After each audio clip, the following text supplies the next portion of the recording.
సింహరాశి వారికి ఏడాది తర్వాత రాశాధిపతి అయినటువంటి రవి భగవానుడు విశేషమైనటువంటి శని భగవానుతో అష్టమంలో సంచారం చేసినప్పుడు తస్మాత్ జాగ్రత్త అని చెప్పి జ్యోతిర్విజ్ఞానం తెలియచేస్తుంది.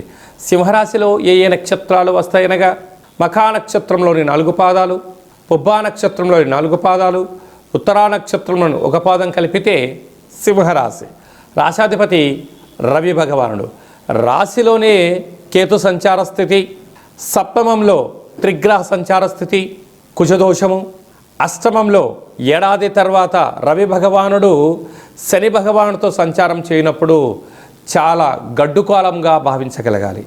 కనుక ఈ ఏప్రిల్ మాసమంతనూ కూడా సింహరాశి వారు ఏదైనా కొన్ని నిర్ణయములు తీసుకునే కాల సమయంలో వీటిని వాయిదా వేసుకోవడం ఉత్తమోత్తమం.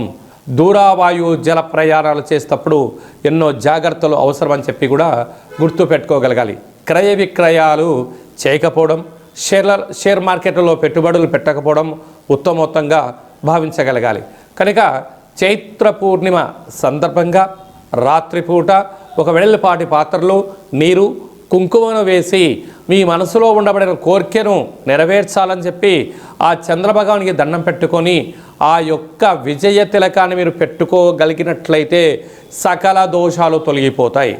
ఆ తదనంతరం ఈ యొక్క నీటిని మందారపు వృక్షాన్ని కానీ అంటే ఎర్రటి పుష్పాలు పూసేటువంటి వృక్షాలకు ఈ నీటిని పోయగలిగినట్లయితే విపరీతమైనటువంటి ఐశ్వర్యం మీ సొంతమవుతుంది. అలాగనే చైత్రమాస బహుళాష్టమి కాళాష్టమి సందర్భంగా కాళభైరవ స్వామికి స్మరణ చేసి సూర్య నమస్కారం చేసుకొని గోధుమ పిండితో కానీ గోధుమలతో వచ్చిన ఆహారాన్ని కుక్కలకు కానీ చీమలకు కానీ ఆవుకు కానీ పెట్టగలిగినట్లయితే మీకు తిరుగు లేదు అని చెప్పి గమనించాలి. మీ యొక్క వ్యక్తిగత జాతకం తెలుసుకోవాలనుకుంటున్నారా?